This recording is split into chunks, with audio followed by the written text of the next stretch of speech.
This video is sponsored by Netgear. There's been a lot of talk recently about a new secret phone from Google.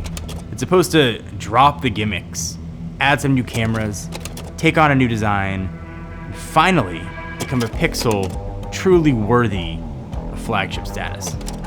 What if there's a phone that's out right now that is better than what the Pixel 5 could ever be, or at the very least has set an example what the Pixel 5 should be? Okay, Google, take some notes.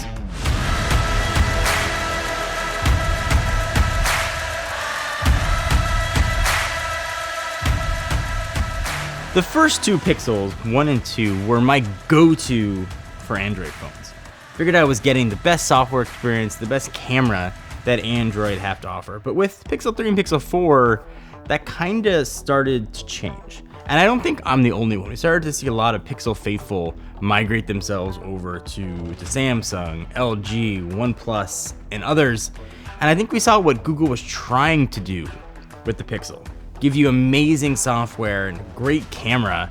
That whole mantra got picked up by others, and while Google kind of rested on their laurels, others stepped up their games tremendously to bridge that gap. And to that vein, it's been about 2 months with the OnePlus 8 and the OnePlus 8 Pro. And you can kind of get past the idea that OnePlus was started as the flagship killer, and now they're making 2 flagships. But once you can sort of push that aside, the phones are amazing. And seeing the software updates come almost on par with what Google's offering, and the more I use these phones, the more I think they might still be the perfect Android devices. So I think one area where I really love the OnePlus is build quality. A combination of glass and metal and that cold industrial feel. I love the way both of these phones feel in the hand. In practice, I'm still not a fan of the waterfall display. If I could pick one thing to change about these almost perfect phones, that would be it.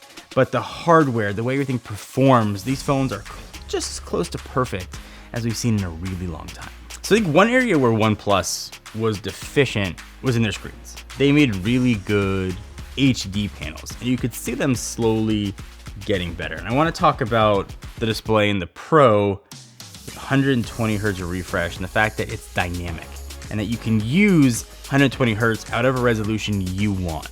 That's been an approach that I really like to have. I mean, they let you know it's going to be a battery drain, but you can choose if you want to do that, as opposed to that option being taken out of the consumer's hands like we have from the flagship phones from Samsung.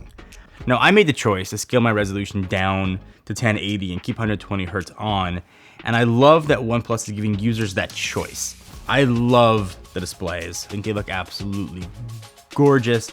Color reproduction is awesome, a little bit contrasty for some people. I like the look, but you can't change that in settings. Really good panels from OnePlus. I think they fixed some of the big problems that they've had with previous phones. If they were going to charge these prices and compete with those flagships, they had to be addressed. And OnePlus not only addressed it, they addressed it really well. So aside from display, the biggest story with the OnePlus 8 and OnePlus 8 Pro was cameras. I think the narration has always been for OnePlus. They make amazing phones, but if only the cameras were better. And it seems that OnePlus took a lot of notes from that with these line of phones. And in all fairness, these are not Pixel level quality shots, but they are really close and still really good. Now, with both of these cameras just using their regular wide angle, it would appear that OnePlus told their software engineers to take a lot of cues from what Samsung is doing. The photos that come out of these are really contrasty. The colors really pop. I mean, these hold their own against the best flagships going. And now camera is no longer a compelling reason to not consider a OnePlus phone. Cameras is one area where I think the case can be made that the Pro is worth that extra about $200. I really liked the camera array, and there was a camera sensor for almost every situation that I wanted. But if you're okay with not having the telephoto on the OnePlus 8, you're still getting really good cameras. Any message to take away from this, really good cameras in the OnePlus 8. So video is kind of a different story. Well, photos maybe aren't quite to the level of Pixel. I think the OnePlus 8 phones absolutely demolish, wipe the floor with video coming out of their phones versus the Pixel 4. And that's probably a lot of credit goes to the Snapdragon 865. But video here is significantly better than anything else that Google has offered up to this point. So I mean, that wraps up cameras. I've seen over the 2 months, really good cameras now get better. When the world starts spinning again normally and I'm out at soccer games, out at baseball games, chances are it's gonna be a OnePlus 8 phone that's in my pocket. I'm not gonna think twice about the photos or video that comes from it.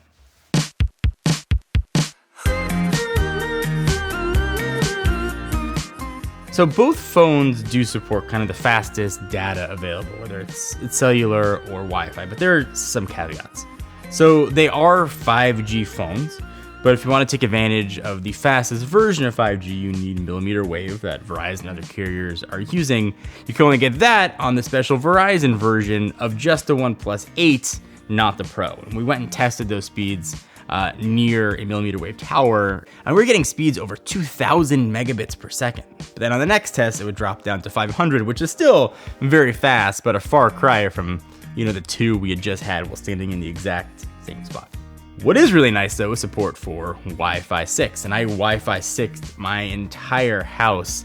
I've got a lot of things connected, so it's been nice to have something that can sort of take advantage of those faster data speeds. But if you want to take advantage of those Wi-Fi 6 speeds, they're not going to magically be faster. You need a Wi-Fi 6 router in order to get those theoretical faster speeds, like this video sponsor, the one I've been using in my house for the better part of a month and a half, the Netgear Orbi mesh system with Wi-Fi 6.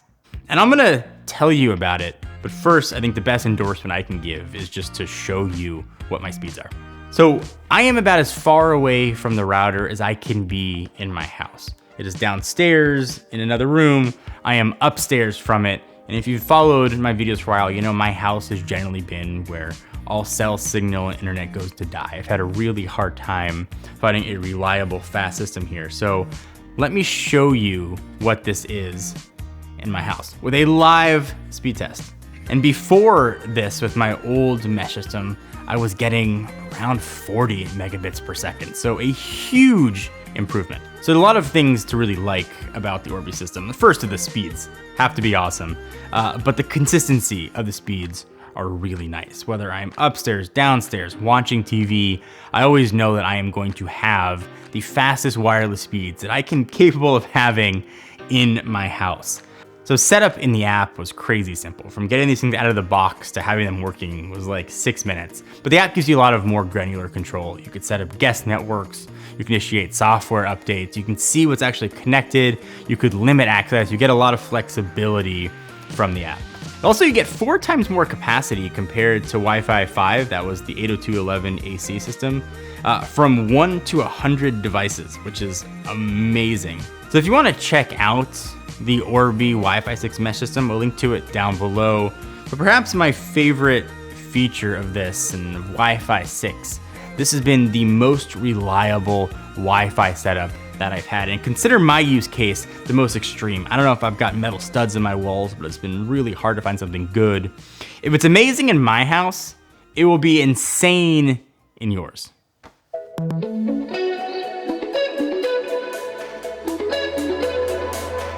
Battery life is obviously a big deal, and this is something I like to focus on when I do my revisit. So 2 months later, have things improved. So the story of milliamp hours. On the 8 Pro, it's a little bit bigger at 4510, whereas on the 8, a bit smaller at 4300. Now, how you use your 8 Pro is gonna drastically impact your battery life. Now, as I mentioned, I use mine at 1080 with 120 on, and I had no problem getting through a full day.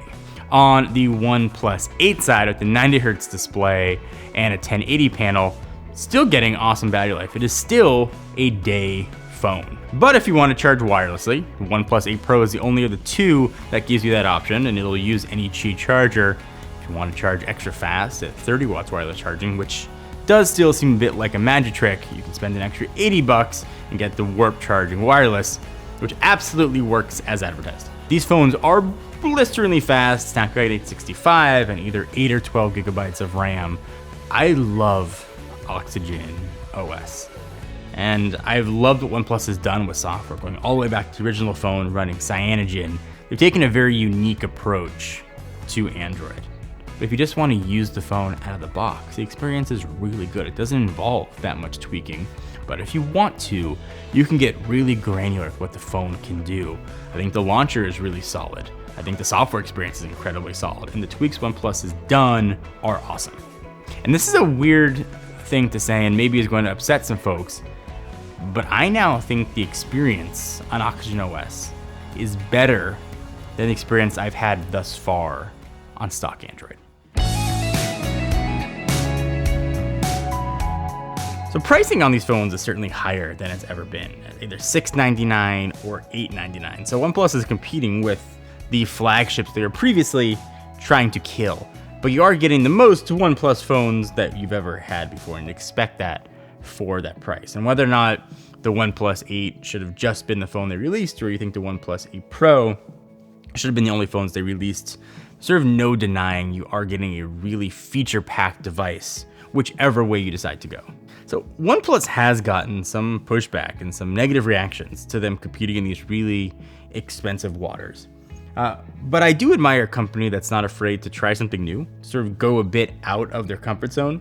There are rumors of a lower price OnePlus Z phone coming back that sort of be kind of what OnePlus has always been true to. But I like that they're trying something new here. I like that they've branched out. They've given consumers sort of the best that they can offer. Here's who we are. Here's the best version of devices that we can make, and let consumers decide whether or not they want to spend the money or not. At the end of the day, you speak much louder with your wallet than you do with your keyboard. And it's hard to say that same thing about Google. When they're charging the same prices for the Pixel phones with nominal improvements every year, it's hard to say that this is now the best version of Android.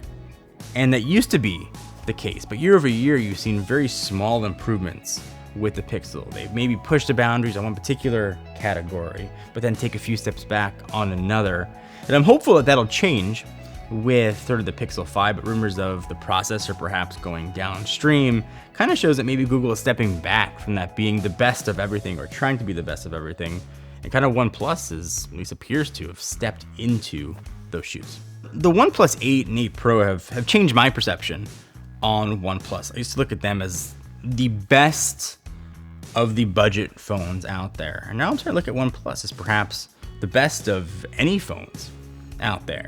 When you look at what you get with the S20 line versus now the OnePlus 8 line, they stack up really favorably. I think they had to improve displays, and they did. They had to improve cameras, they did. They had to improve video, they did. They had to improve IP ranking, and they give it to you, they did. They had to add wireless charging, they did. If you've run off the list of things that OnePlus had to do, they checked off each one, and I give them credit. And still for their first foray into that premium flagship phones, they knocked this one out of the park. Makes me excited to see what they do later on in the year and next year, because their first attempt was really good.